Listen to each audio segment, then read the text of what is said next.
he was a centre-back who you come up against and you just think, I just don't like you. And that's probably still why I didn't put him in my top 5, to be honest. And then when I come up against him, it's probably one of the only times I've been in awe on a football pitch. Oh, wow.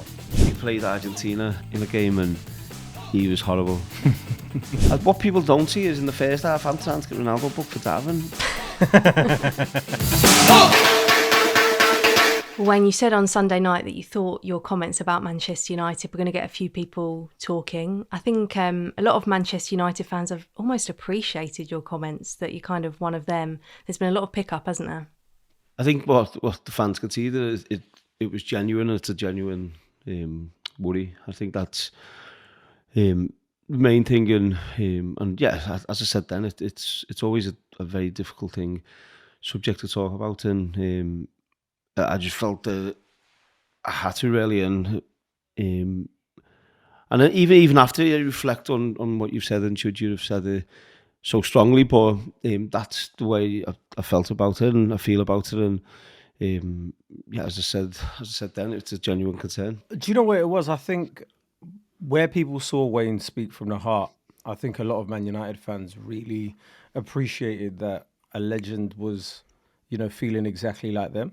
And I felt like it validated a lot of people's feelings, and because he's going through the same things that we're going through when we're watching the match. So I saw nothing but praise. There were a few people saying he looked a bit broken, and I was like, no, he weren't broken. He's fine. Yeah, it'll take more than that. Yeah, it'll take more than that. But yeah, he's. I thought it was. Hats off to you, mate. Like, you spoke from the heart, and people resonated with it. So yeah. The result last night made me feel. That's what I was going to say. If anything was going to make you feel a little bit better, it might have been Liverpool losing. And you watched it, Wayne, didn't you? Yeah, I thought they were. Firstly, I thought the pitch looked horrendous for this early in the season at Galatasaray, but no, I thought they were really poor. I think a worry for me would be the losing the game, and it looked like even with still quite a bit of time left to go, he's just put every attacking player on the pitch and just said, like, go and figure it out. And then it could have got a lot worse for Liverpool during the game, because the amount of times you give them the ball away at the back and losing it and getting broke on, and Alisson obviously getting injured, coming from a mistake where they give the ball away. And I thought they didn't look good yesterday. And I think since the start of the season, really, of course, the results have papered over some of them cracks which they've had and where they haven't performed well. But I think there's a concern in terms of if they don't get together, then teams can catch them up. And what they don't want to do is give the likes of Man City and Arsenal a bit of momentum to believe they can go and take that title off them. Well, Arne Slot finally has to do some coaching, doesn't he? Yeah, last season he sort of took Klopp's team and Mo Salah helped him out a lot, but now he's got like a lot of his own players, so he's got he's sort of got no excuse in order to go on. But I don't feel like any Premier League team's been playing incredibly well at the moment. It just, people said Liverpool were looking like they were playing well, and now you've seen 2 defeats on the trot. I don't think anybody's got going completely yet. So where people thought it was a foregone conclusion that Liverpool are going to win the league, and I know it was a Champions League game last night, but I don't think it's as written in the stars already that Liverpool have won the league. And I think, last night's performance and performances like the one on the weekend show that.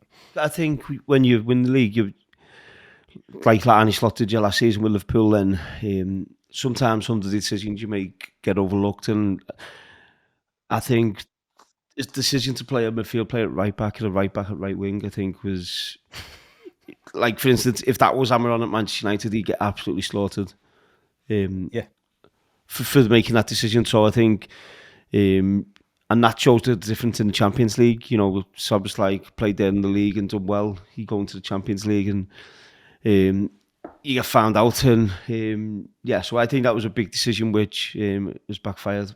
Okay, well, let's move on to some positive news from the week then. William Saliba signing a new deal with Arsenal that will keep him at the club until 2030. And Wayne, after you said in last week's show you don't like Arsenal, but you do quite like what we're doing, we thought it might be quite a good time to talk about them. How important is that signature to Mikel Arteta and everything they're trying to do there?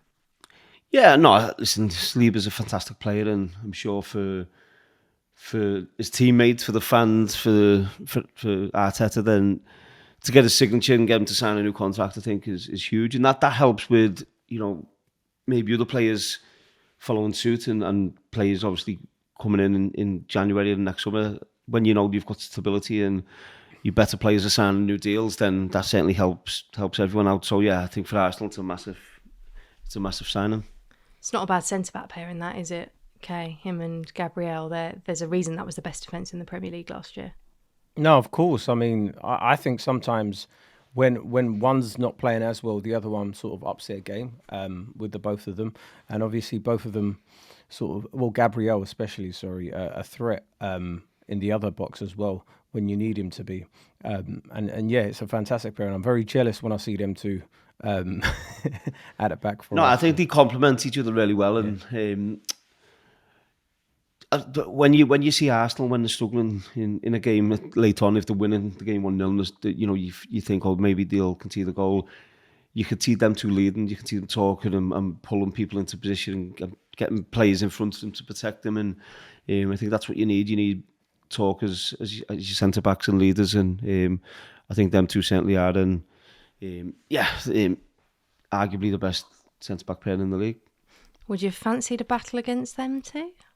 Yeah, of course. No, you always want to play against the better players, and if you're asking me, would I put them at the same level of centre-backs I've played against, then no, I wouldn't. But I think in this current age, I think I said this a few weeks ago with Rio, that the centre-backs are nowhere near as good, in my opinion, in this day and age, and so I wouldn't put them up with the ones I've played with or against in my time, but I think they're certainly possibly the best centre-back pair in this day. Let's bring it back round to defenders that you played against, Wayne. And as it's a Champions League week, we thought we'd ask you about the ones that you came up against in the competition. And then, and I think this will be probably quite tough for you, get you to name your top 5. Was it tough, naming 5?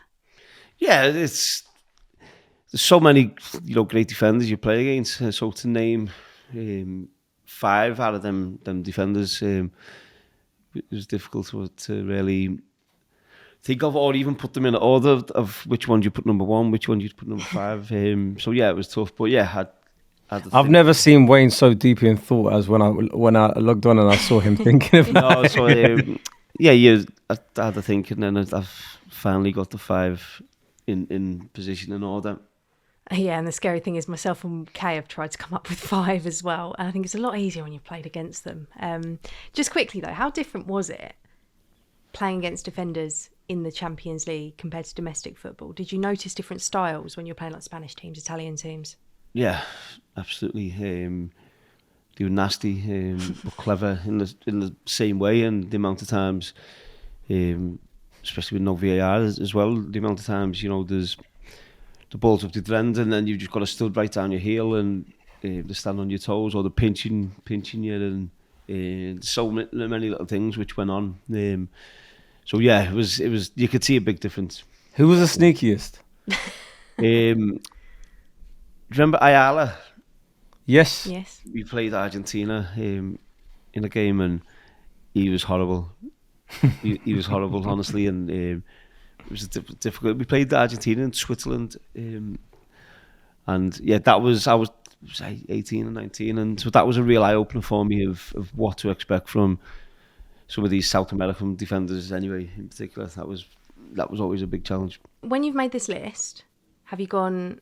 What have you looked for, and how have you kind of decided? Have you just gone for centre backs because you played like specifically against them, full backs? How have you decided it? Yeah, no, I've gone for centre backs, and I've gone for obviously players I played against, and also players who I've watched in the Champions League as well when I haven't been involved in that competition, or we've been knocked out, and players I've enjoyed watching. But I've played against all of them, the ones I've picked.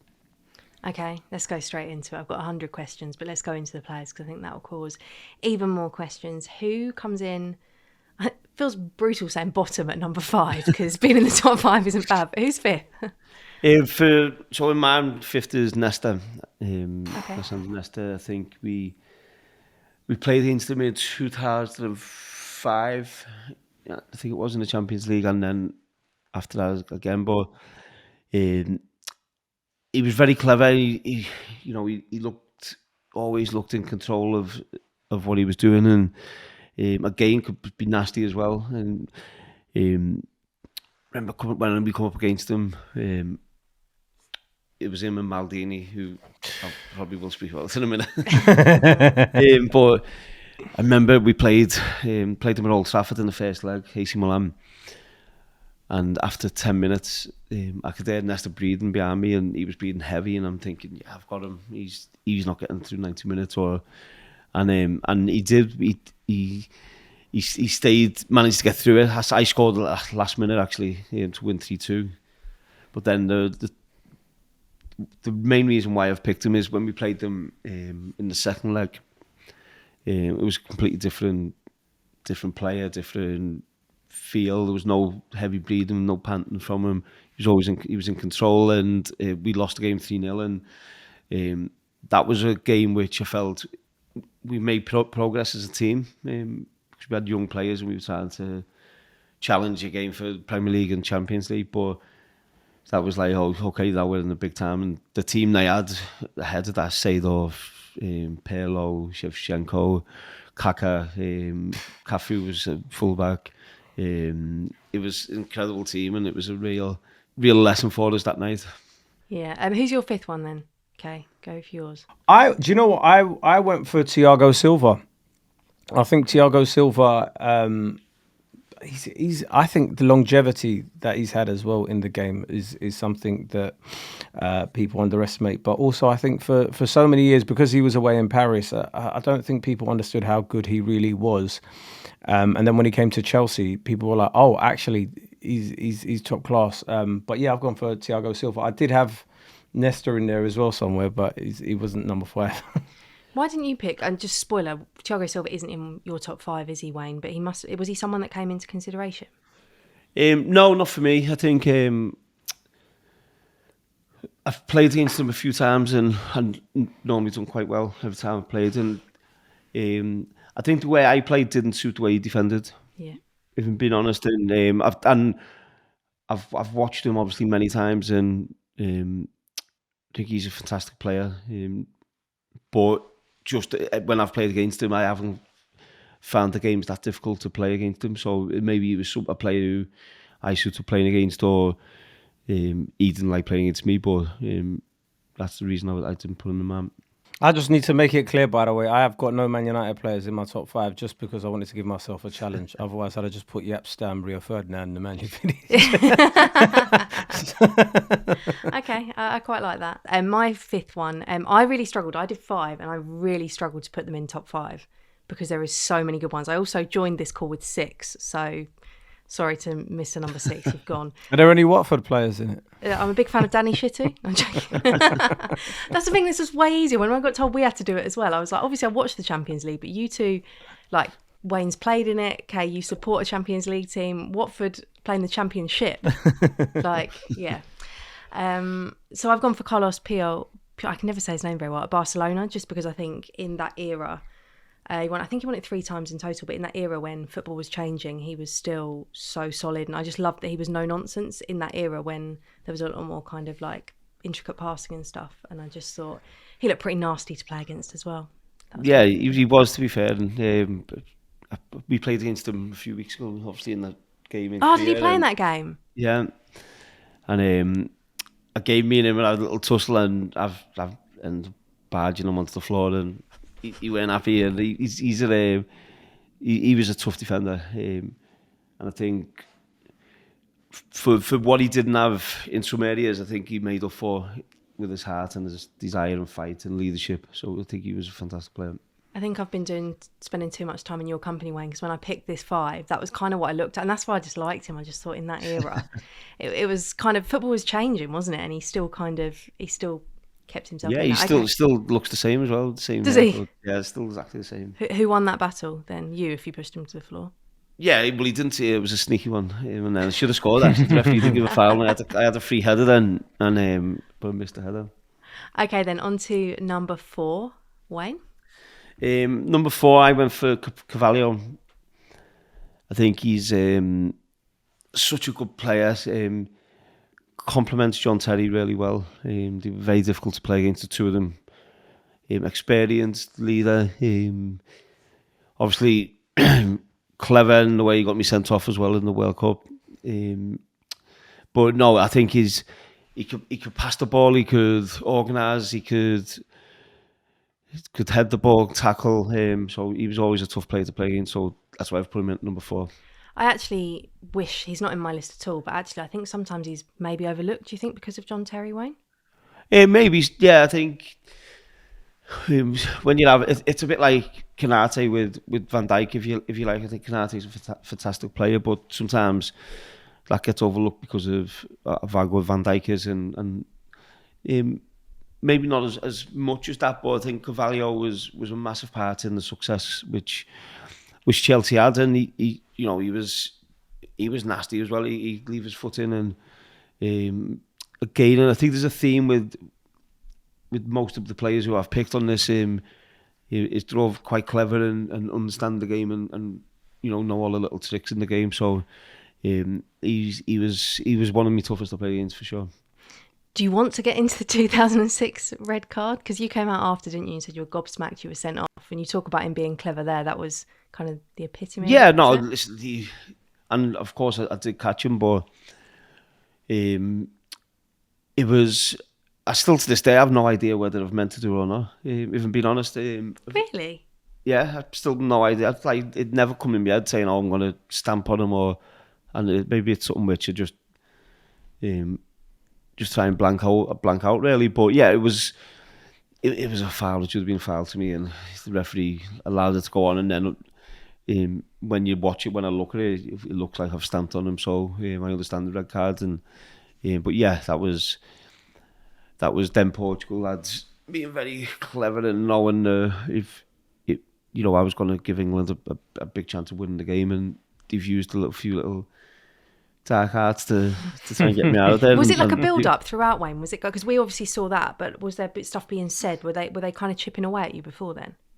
No, not really. I think I'd started the game okay. Actually, I was playing quite well, and and I think just once they get an opportunity, they've jumped on it, and then obviously you see once it happens, I think the keeper might have even been there as well. They're all there around the referee trying to get you sent off, and which is fine. I've said this many times. I've no problem with that. They're wanting to win for Portugal, I'm wanting to win for England, and if it was the other way around, I would have done the exact same. And Ronaldo's part in that, Kay, was interesting, should we say? Yeah, that wink to the bench. Watching that was like, what is going on? I was so scared because I was like, are they going to play together again for the club? Yeah, what was that like, Wayne? I know that was easy. Like, I spoke to him right after the game in the tunnel. Said, no issue whatsoever. I think, and then that's the first thing you said. No issue. Surely you must have had some. That's worried. Good luck in the semi-final. I think that's what people don't see is in the first half, I'm trying to get Ronaldo booked for Darwin. So is there like a mutual respect of like, oh, I tried it, you so if I could have got Ronaldo sent off in the quarter final and we go through the semi-final, then I would have. So I think, and then he's for that game we're rivals. And once it's over and we're back playing for United, then that's it. It's done. Yeah, I guess you're always going to kind of be interlinked with Carvalho now as well, aren't you, by the way? Because I hadn't really thought of how heavily, when you think, as you started talking, I was like, oh my gosh, yeah, 2006. Okay then, number 4, Kay, who have you got? I went for, it was a toss-up between Pepe or Nesta, but I'll go Nesta. Okay, I also had Pepe or PK, but I know that PK has made Wayne's list. So just a word on Pepe, because Pepe hasn't made your list, has he, Wayne? No, another one. Well, after that Carvalho game, when I got sent off, my next actual game of football was for Man United against Porto in the Ajax Cup, pre-season friendly, really, and then I ended up getting straight red then as well against Pepe. Oh, so that was Pepe's fault, that one as well, was it? Well, it went a red card and he's gone down on his face and the referee said I elbowed him in the face and it 100% wearing a red card. And what disappointed me more about that is because it was classed as a tournament, even though it was a pre-season tournament, Ajax, the Dutch Federation sent it over to the FA and said you can do what you want with it, and the FA banned me for 3 games. Going back to Pepe, is he as kind of like... He's mad. Let's just add it. But He's he is mad. to us, or is that just like the theatrics? Is that part of his act and part of his skill set, Wayne? Yeah, I'd say so. It was a typical European defender who knew the tricks and would try everything to help his team win, and you've got to respect that as well. In ways, and the career he's had, is incredible, really. And so yeah, he was a centre back who you come up against and you just think I just don't like you, and that's probably still why I didn't put him in my top 5. To be honest. Fair enough. I just love him. I love people that are a bit mad, right? I love people that are just balmy. And he felt like one of those where, he'd karate chop someone and it'd be like, what do you mean it's a foul? Like, and in his mind, it looked like there was nothing going wrong with what he's done. But yeah, I absolutely love that kind of defending. Okay, on to number 3, Wayne. So for number 3, I've gone for Paolo Maldini. I feel like I don't even need to ask you why, really. No, I think obviously he's played both full-back or centre-back and someone, growing up watching, I used to watch him on a Sunday on Channel 4 and just iconic, really, iconic player. And then when I come up against him, I always remember it's probably one of the only times I've been in awe on a football pitch where I'm like, oh wow, I'm playing against Maldini. Was he as good as you expected when you played against him? Yeah, he was so clever, so his understanding of the game. I think he understood what I really liked about him and took from it is he understood the way the next 5 minutes in the game was going, and I don't know what he was saying because he was talking in Italian, but when he's talking to his teammates, you could see his teammates listening to him, and they had some fantastic players, and I think he was the one. He just had that aura about him, which and then you go on to his defending, as was said about his reading of the game, and you think you've got past him, and he doesn't go straight to you. He'll just position himself in a better position to. He's played on every position in the back line as well, hasn't he? He's always positioned himself to allow one of his teammates to get back in alongside him, so to make it a bit more difficult for you. And just nicking the ball's coming into you, he'd wrap his leg around you and nick it off you from nowhere. So he was definitely one of the best I've played against. Yeah, he's actually my number 1, just because I think it's that whole aura. When you think of top defenders, he's literally the first name that comes to mind, isn't he, Kate? As a fan, as a player, it's just unanimous. Yeah, I just think it's one of those names as well, and how many generations that he played in as well. He played for a very, very long time. So when you do think of defending, Maldini's one of the first names that comes up. I put him at number 2. I think both for personal and obviously how he played, he was my number 3. And you've sat next to him at an awards do as well, haven't you? Yeah, I did. We had an awards event and we sat there, so we sat right next to each other, and then there's this big presentation about the best defender of all time, and it's going through loads of stuff. So I've tapped him on the leg as if to say, well done. This is going. And then it come up and got announced to Sergio Ramos. And I felt terrible. I was thinking, how... But at least he knows that he's Wayne Rooney's number 1 defender. Well, he's my number 3 now, isn't he? Things have gone from bad to worse for poor Paolo. No, but I was taking wow, because I was so sure that was going to be him, and it went. Obviously, it went to another good player, Ramos. But okay, so Pepe is number 3, and we already know that Kay's number 2 is Maldini. But who's Wayne's? So for number 2, I went with player to play with and against Gerard Piqué. Okay, yeah, I mentioned him. He's been my awe on every number. Like I want to get him in, but I don't know if I quite can. Why does he make your list? What was so impressive? Because he was obviously also at Manchester United and it didn't really work for him. Yeah, he was a young lad at Man United, obviously, and but I think he doesn't get the respect he deserves, and he weren't the quickest. But again, he positioned himself and put himself in some really good positions to counteract that. His ability with the ball was as good as any defender you'll ever see, in terms of his passing through the lines and starting attacks off. Obviously, in a very good team like Barcelona, and he was a winner. I think he was a great character. He was fun to be around. Obviously, when we played with him, his problem at Man United was when he was coming through. He was technically he was fantastic, but then the question was, could he cope with it physically? That was the question. It was probably a toss of the coin between him and Johnny Evans, and I think at the time we all felt Johnny was the better player, and was suited more to the Premier League than PK would have been. And then Gerrard played against Bolton away from home and really struggled, which as a young lad to come up against, that Bolton team, Sam Allardyce's Bolton team, was tough, and the manager made the decision to keep Johnny and let PK go back to Barcelona.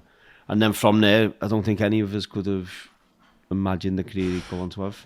Yeah, I was going to say, Kay, as a United fan, having seen that happen at Old Trafford during his time there, were you surprised to see what he went on and did? A little. I was surprised a little, but it just goes to show how important atmosphere is and how different players are suited to different environments and different leagues. And also there is a lot of right place, right time as well with certain things. I mean, when he was coming through and when he was a young defender at United, you had like Rio and Vidic in the back line, and trying to compete against them is very, very difficult. Whereas I think when he went to Barcelona, it was there for the taking, and it really, really helped him go on and progress in the way he did. Okay, before we move on to number one, I forgot to say my number three, and I'm going to say my number three now because he's not made either of your top five, and it's the next Manchester United player. I went for Rio. Wayne, did he not come into your thinking? So all of the players I've done is players I've played against in the Champions League, and I didn't play against Rio or Vidic. Would those, if we were doing just top five, would they have made it? Either of them? Yeah.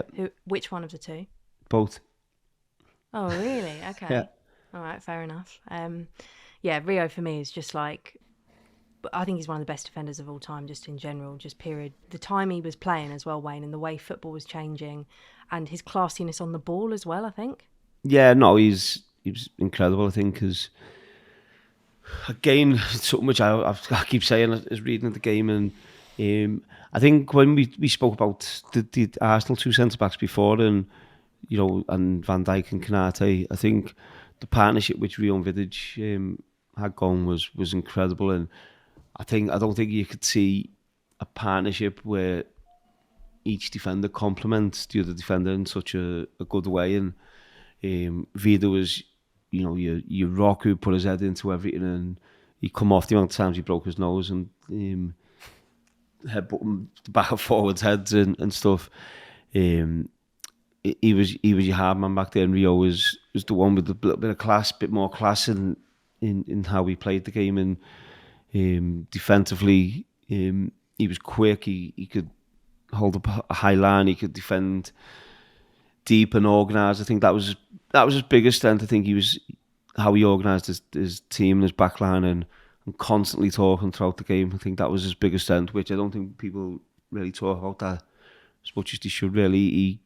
Like Vidic, for instance, very rarely spoke on the pitch, and Rio would organise that backline so good that he was a leader, and he would certainly be in the top five. Okay, then he was my number three. My number two was Sergio Ramos. So, I mean, we don't need to say much about him. What a defender. Wayne, he doesn't make your list either. No, I don't think I come up against him really. I played out wide. Yeah, no, I played against him, but I played out wide. I think when I played against him, and again, he's another character in who's all or nothing, and at times, and the amount of yellow cards and red cards he's had is incredible. So, yeah, he very, very much could have been in the top 5, but I think the one they chose, in my opinion, slightly ahead of him. I put Ramos as my number 1 just because of what I was you? mentioning. Yeah, I did. Just because one was the leadership he had as well, master of the dark arts. He might not have been the strongest defender in comparison to some of the other people and some of the other names that we're bringing up, but he won it a fair few times. And I think if we're talking about Champions League defenders, winning it's got to come into it as well. Yeah, he was sublime, and now he's a rapper, so Yes. he can do it all. He would have been in my top 5 until I heard the song, and then something like that. Everyone's itching, I'm sure, to know who your number 1 was. Go on, Wayne. Mine was, without question, John Terry.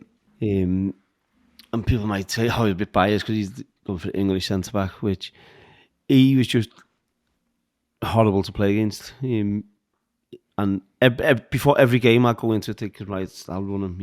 He's not quick. I'm take him into the channels, take him into where he doesn't want to go. And but then he when you're talking about leaders and, captain, I think obviously for England when I played with him as captain, he was fantastic, and just everything was for trying to get things right for everyone around the hotel, and but then just how he defended us, he was strong, good in the air, tackled, never pull out, a threat on set pieces, and he's one of them defenders who every time you go near him, he just hurts you.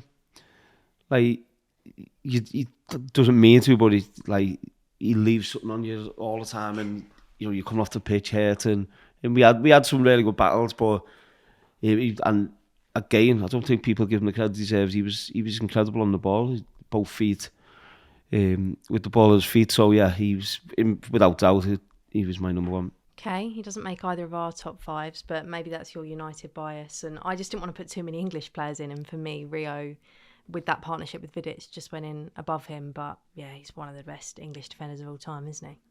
What I liked about John Terry was the way he would sacrifice himself to get to the ball. Sometimes you've got like all sorts of footage where he's like diving across trying to get his head on the ball, and it's like an inch off the floor. And having that sort of determination in order to defend is pretty admirable. Yeah. Wayne, do you remember any particular battles that you had with John Terry in any specific games where you remember walking off thinking, "Whoa, that was a real battle"? Yeah, remember the one where I left me stud in his foot, and he's still to this day got a big hole in his foot from that. And yeah, and then I think there's other games where you come off the pitch, and I don't think there's one in particular but just every game you come off it, and we'd always, not on the pitch, but in the dressing room, we go back in and have a chat about the game, and it was always tough. It was a horrible game for both of us, I think, because I think we both leave one on each other if we could. If we couldn't try and get away with it, and the game where I left my studs a bit bigger, and I've caught him, and then I've caught my studs in the ground and went off with a broken foot. I think that was probably the one where I remember most of us two having a battle. Okay, well that is where we will leave it. Kay's on tour this week. I know where you're going again this week. You're going to Scotland this week, aren't you? Yeah. You got a flight to catch, in fact, so you probably want me to wrap this quite quickly. Glasgow, Edinburgh, Newcastle, York, Manchester. And Manchester, you could have some special guests there. Wayne, are we doing it? I think so. Yeah, I think we'll try and get there. Wayne looks like he's been forced, promise. He's got someone behind the camera going, yes, you will. No, I just hope he makes me laugh anyway. Yeah, no, the pressure is on if Wayne comes on Sunday. If I see someone leaving, in the at the top, just like halfway through a cap. I don't know who it is. You never know. You never know. We might help you shift a few more tickets now. People know that Yeah. as well. Not that you need any help. I know the tour's been going really well. And I was at Ali Pali yesterday, or was it Monday? And I saw your face there as well, being advertised. You are everywhere. Literally can't escape you. Okay, well, guys, have a good week. Good luck with the tour, Kate. We'll hopefully see you both on Sunday. A reminder, we will record regardless of if we're together or not on Sunday night. And the pod and the show will be out on Monday. And a reminder, as always, you can watch on the BBC Sport YouTube and iPlayer, or you can listen on BBC Sounds.